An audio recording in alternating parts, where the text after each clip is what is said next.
जय श्री हरि नारायण। जय आदि गुरु शंकराचार्य। दोस्तों, मेरे डेली व्लॉग में आप सभी यूट्यूब दोस्तों का दिल से स्वागत करती हूँ। दोस्तों, प्लीज मेरे चैनल को लाइक, सब्सक्राइब, कमेंट्स, शेयर करके अपना प्यार और सपोर्ट दें। धन्यवाद। आज मैं आपको आदि गुरु शंकराचार्य जी की जन्म कथा सुना रही हूँ, तो ध्यान लगाकर सुने। आद्य शंकराचार्य का जन्म 788 ईस्वी में केरल के एक छोटे से गांव कालाडी में हुआ था।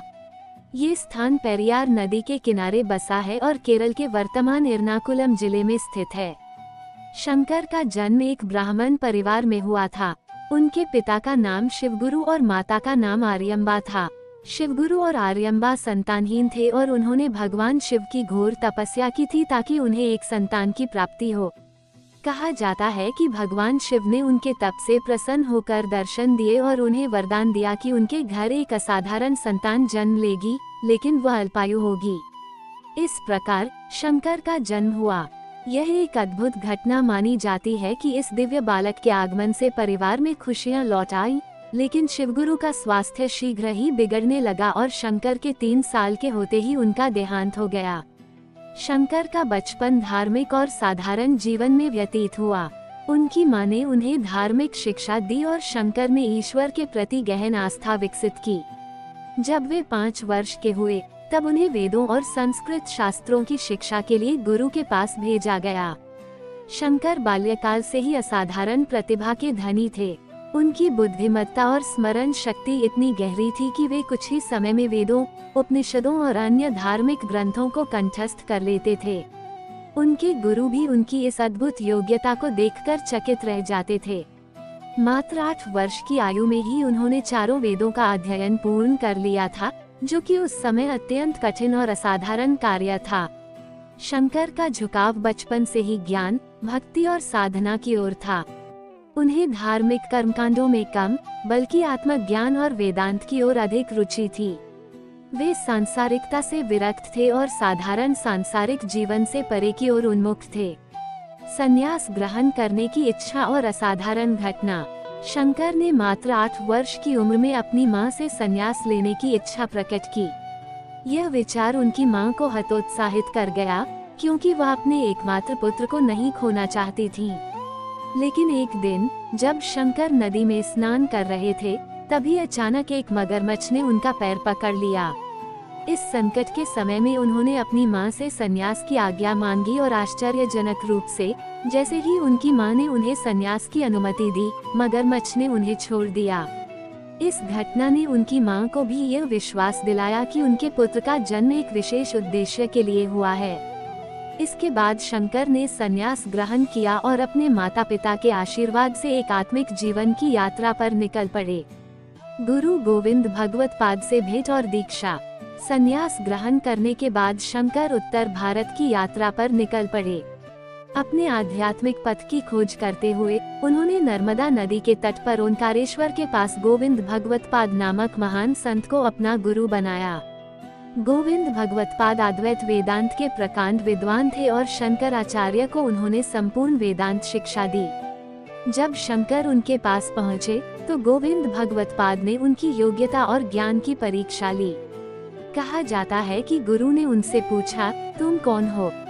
शंकर ने उत्तर दिया, मैं वह हूँ जो सर्वत्र है। मैं आत्मा हूँ जो अजन्मा और अजर अमर है। शंकर के इस उत्तर ने गोविंद भगवतपाद को अत्यंत प्रभावित किया। इसके बाद गोविंद भगवतपाद ने उन्हें वेदांत के गूढ़ रहस्यों का ज्ञान दिया और उन्हें अद्वैत सिद्धांत की शिक्षा दी। अद्वैत वेदांत का प्रचार। शंकराचार्य का मुख्य उद्देश्य अद्वैत वेदांत का प्रचार और सनातन धर्म की पुनर्स्थापना करना था।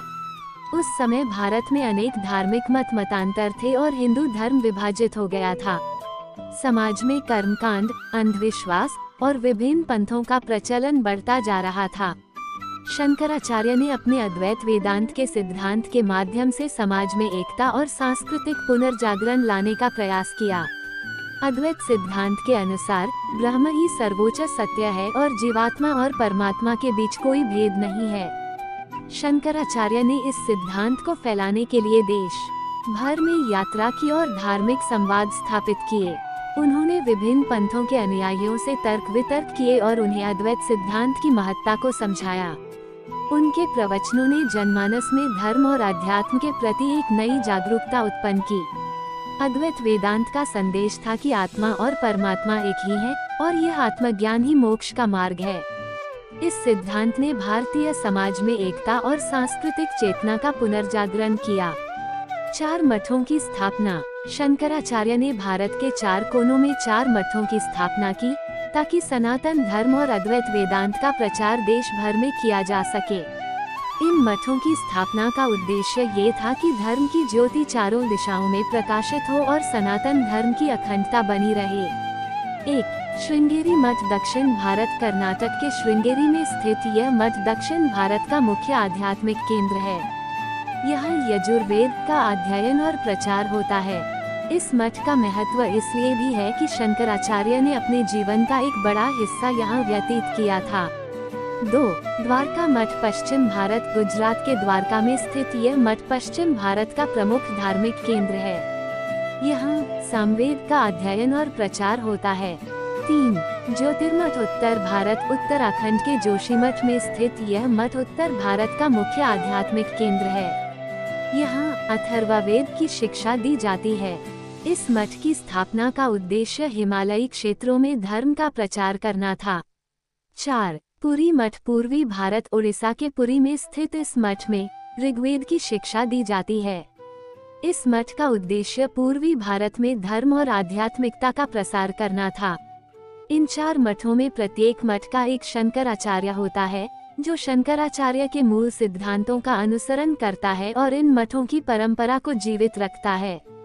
शंकराचार्य द्वारा लिखित ग्रंथ। शंकराचार्य ने अनेक ग्रंथों की रचना की जो वेदांत और अद्वैत सिद्धांत पर आधारित हैं। उनकी रचनाओं ने हिंदू दर्शन को गहराई से प्रभावित किया। उनके द्वारा लिखित कुछ प्रमुख ग्रंथ निम्नलिखित हैं। ब्रह्मसूत्र भाष्य। इस ग्रंथ में शंकराचार्य ने अद्वैत वेदांत की अवधारणा का समर्थन करते हुए ब्रह्मसूत्र की व्याख्या की है। भगवद गीता भाष्य। उन्होंने भगवद गीता के प्रत्येक श्लोक की व्याख्या की और अद्वैत वेदांत के दृष्टिकोण से इसे समझाया। उपनिषदों पर भाष्य। उन्होंने कई उपनिषदों पर भाष्य लिखा जिनमें ईश, केन, कट, मांडुक्य, तैत्तिरीय और बृहदारण्यक उपनिषद प्रमुख हैं। प्रकरण ग्रंथ। शंकराचार्य ने आत्मज्ञान के विषय में कई महत्वपूर्ण ग्रंथ लिखे जैसे विवेक चूड़ामणि, उपदेश साहस्री, आत्मबोध, तत्वबोध आदि ग्रंथ आते हैं। इन ग्रंथों में आत्मा और परमात्मा के संबंध को स्पष्ट किया गया है। आदि शंकराचार्य का कार्य भारतीय संस्कृति, धर्म और एकता के पुनरुत्थान के लिए अत्यंत महत्वपूर्ण था। उन्होंने न केवल देश में सनातन धर्म की रक्षा की बल्कि कई प्राचीन मंदिरों का पुनरुद्धार और पुनः स्थापना भी की।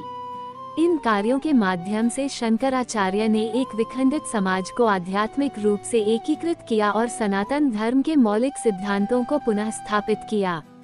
बद्रीनाथ मंदिर का पुनरुद्धार और अन्य महत्वपूर्ण मंदिरों की पुनर्स्थापना उनके इन्हीं प्रयासों का हिस्सा थी। बद्रीनाथ मंदिर का पुनरुद्धार। बद्रीनाथ धाम उत्तराखंड के हिमालय क्षेत्र में स्थित है और यह हिंदुओं के 4 धामों में से एक है। यह मंदिर भगवान विष्णु के बद्रीनारायण रूप को समर्पित है। आदि शंकराचार्य के समय तक यह मंदिर काफी क्षतिग्रस्त हो चुका था और इस स्थान पर भगवान विष्णु की मूर्ति पर समय के प्रभाव के कारण नष्ट भ्रष्ट हो गई थी।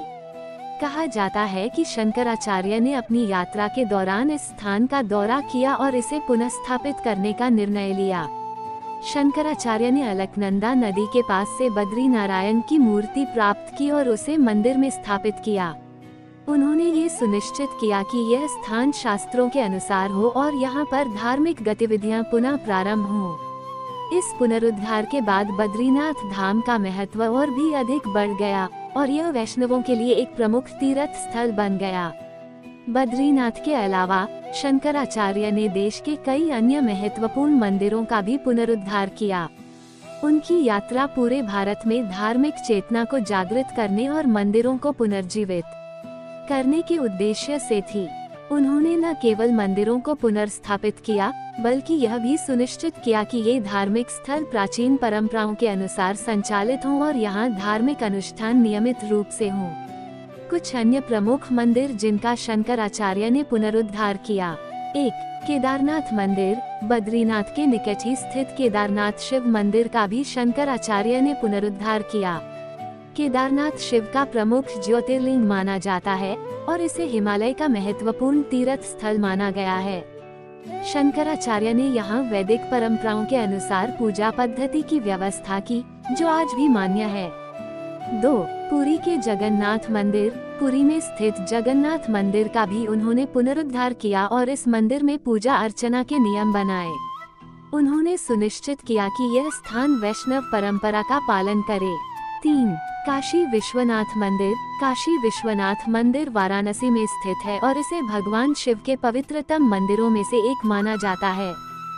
शंकराचार्य ने वाराणसी में भी कई धर्म संवाद किए और यहाँ के प्रमुख शिव मंदिर में वैदिक पूजा पद्धति की पुनः स्थापना की। आदि शंकराचार्य का सबसे प्रमुख कार्य सनातन धर्म की रक्षा और पुनरुत्थान करना था। उनके समय में देश धार्मिक, सांस्कृतिक और सामाजिक दृष्टि से काफी विकट परिस्थितियों का सामना कर रहा था। विभिन्न पंथों और संप्रदायों के कारण हिंदू धर्म विभाजित हो गया था। जैन, बौद्ध, शाक्त, तांत्रिक और अन्य मतांतर बढ़ रहे थे और सनातन धर्म के मूल सिद्धांतों को दरकिनार कर दिया गया था। शंकराचार्य ने अद्वैत वेदांत के माध्यम से यह स्पष्ट किया कि सभी जीव और ब्रह्म एक ही हैं।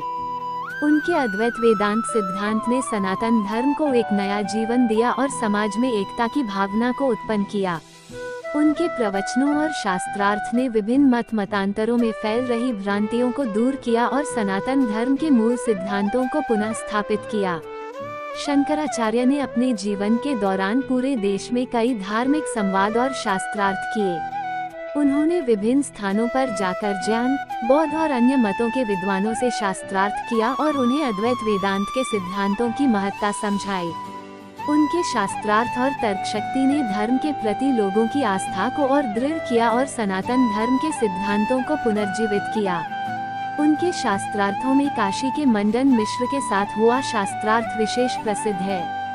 मंडन मिश्र अद्वैत वेदांत के विरुद्ध दृष्टिकोण रखते थे, लेकिन शंकराचार्य के साथ हुए शास्त्रार्थ के बाद उन्होंने अद्वैत सिद्धांत को स्वीकार कर लिया और उनके शिष्य बन गए।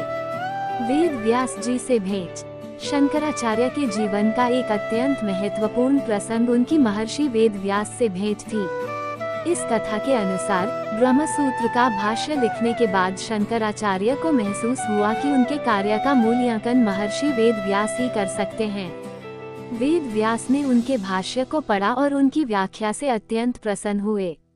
ऐसा कहा जाता है कि वेद व्यास ने शंकराचार्य को आशीर्वाद दिया और उनके अद्वैत वेदांत के सिद्धांत को स्वीकार किया। इस भेंट ने शंकराचार्य के कार्य को एक महत्वपूर्ण स्वीकृति प्रदान की और उनके सिद्धांत को पूरे भारत में मान्यता मिली। शंकराचार्य का अंतिम समय और समाधि। शंकराचार्य ने अपने जीवन के अंतिम वर्षों में भी अनेक तीर्थयात्राएं की और धर्म का प्रचार किया। उन्होंने काशी, बद्रीनाथ, पुरी, द्वारका जैसे पवित्र स्थानों की यात्रा की।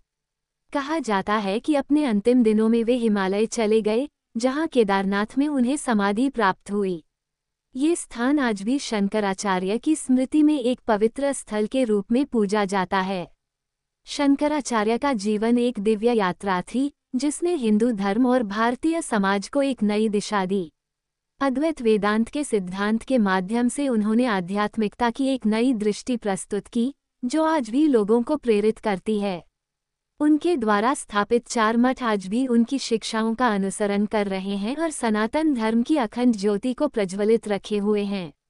शंकराचार्य का योगदान न केवल आध्यात्मिक था, बल्कि उन्होंने सामाजिक और सांस्कृतिक पुनर्जागरण में भी महती भूमिका निभाई। उनके विचार और रचनाएं आज भी अनगिनत साधकों और ज्ञान प्रेमियों के लिए प्रेरणा का स्रोत हैं। आप सभी का धन्यवाद।